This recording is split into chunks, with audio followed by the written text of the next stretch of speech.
Students, आज हम पढ़ेंगे कक्षा 10वीं विषय इतिहास अध्याय 10 उपनिवेशों का खात्मा और शीत युद्ध। आज हम इस अध्याय को आगे से पढ़ेंगे। आज हम पढ़ेंगे उपनिवेशों में राष्ट्रवादी आंदोलनों के बारे में हम आज अध्ययन करेंगे। तो 1945 से 1975 के बीच उपनिवेशवाद समाप्त हो गया है ना। तो इसका श्रेय है ना, इसका मुख्य श्रेय उन देशों में उपनिवेशवाद के विरुद्ध जो जन आंदोलन किए गए हैं ना, तो उनको जाता है ना इसका श्रेय। उपनिवेशवाद के विरुद्ध देशों में जो जन आंदोलन हुआ, इसी के परिणाम स्वरूप ये उपनिवेशवाद जो है वो समाप्त हुआ। पूरे उपनिवेश काल में लगभग हर उपनिवेश में कहीं न कहीं प्रभावित समूहों द्वारा विद्रोह होता रहा है। जैसे उदाहरण के लिए हम देखते हैं, भारत में जगह जगह जनजातियों व किसानों का विद्रोह 1750 से लेकर के 1950 तक चलता रहा। जैसे 1856 का संताल विद्रोह देखते हैं है ना, उसके बाद 1857 का विद्रोह, 1910 में बस्तर में भूमकाल विद्रोह हुआ और 1946 से 1950 तक तेलंगाना किसान विद्रोह आदि है ना इसके उदाहरण हैं। तो ये विद्रोह दो कारणों से महत्वपूर्ण थे। पहला, उन्होंने उपनिवेशी राजनीतिक सत्ता जो थी उसको चुनौती दिया, और दूसरा उन्होंने वैचारिक उपनिवेशवाद जिसके माध्यम से शासकों ने उपनिवेश के लोगों के सोच पर हावी होने की चाहत को भी ठुकरा दिया।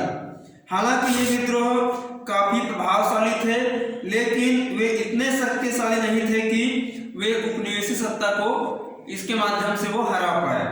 तो इन सशस्त्र विद्रोहों के अलावा किसान, मजदूर, व्यापारी व शिक्षित मध्यम वर्ग के लोग भी लगातार अपनी मांगों को लेकर आंदोलन करते रहे। ये आंदोलन किसी वर्ग विशेष की मांगों को लेकर जरूर थे, लेकिन उनका सम्मिलित असर औपनिवेशिक शासन पर भी पड़ा। इनके अलावा राष्ट्रीय स्वतंत्रता के आंदोलन की भी तीव्रता के साथ जो है राष्ट्रीय स्वतंत्रता आंदोलन वो भी उभरने लगे। भारत में 1885 से ही इस दिशा में विचार प्रारंभ हो चुका था और 1905 के बाद काफी तीव्र होता गया। तो यह आंदोलन द्वितीय विश्व युद्ध के बाद 1942 में अपने चरम पर पहुंचा और सबको यह स्पष्ट हो चला था कि देश समेत भारत को आजादी मिलना तय है।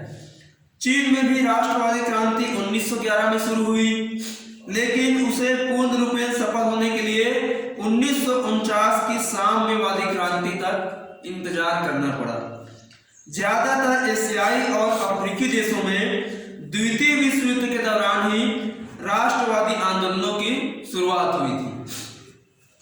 तो इन राष्ट्रवादी आंदोलनों के समक्ष कई चुनौतियां थी।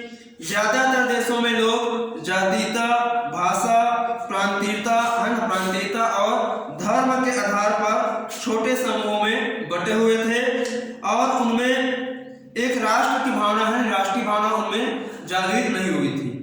तो इन विविधताओं को समेटते हुए एक राष्ट्र का गठन करना और उसके साझे हित को सबके लिए सर्वोपरि बनाना एक कठिन काम था। सभी लोगों को साथ लाने वाला था तो अक्सर केवल विदेशी शासकों का विरोध करना ही था। अक्सर इसके लिए उन्हें उपनिवेशी शासकों द्वारा बनाए गए उपायों का ही उपयोग करना पड़ा। जैसे भारत में अंग्रेजी भाषा और पत्रिकाओं का उपयोग देश के लोगों को एक साथ लाने के लिए किया गया। उसी तरह अन्य देशों में भी अंग्रेजी, फ्रेंच, डच आदि भाषाओं का उपयोग हुआ।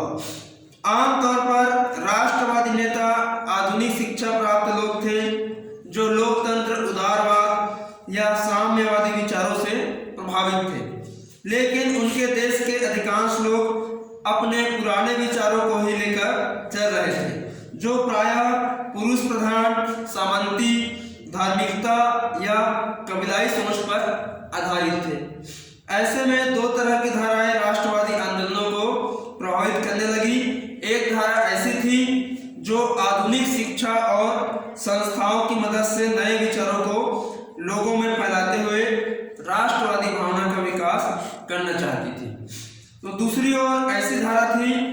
जो पुरानी परंपराओं व धर्मों के आधार पर लोगों में साझी भावना विकसित करने का प्रयास कर रही थी। इस तरह राष्ट्रवादी आंदोलनों में सामाजिक बदलाव और पुराने पहचान को बनाए रखने की बात साथ साथ चलती रही। राष्ट्रवादियों के समक्ष दूसरी चुनौती यह थी कि वे प्रायः धनी और संभ्रांत सामाजिक तबकों में से थे और समाज के गरीब और शोषित लोगों के बीच उनका प्रभाव कम था। इस कारण उनके राष्ट्रवादी आंदोलनों में गरीबों की भागीदारी और उनकी सुनवाई निश्चित करना आसान नहीं था। आपको याद होगा कि भारत में गांधी जी, पंडित जवाहरलाल नेहरू और वल्लभ भाई पटेल जैसे कांग्रेस के नेता संभ्रांत वर्ग के होते हुए भी गरीब किसानों, मजदूरों व जनजातियों के आंदोलन में सम्मिलित हुए थे और उनके हितों को राष्ट्रवादी आंदोलन में समाहित करने का प्रयास किया।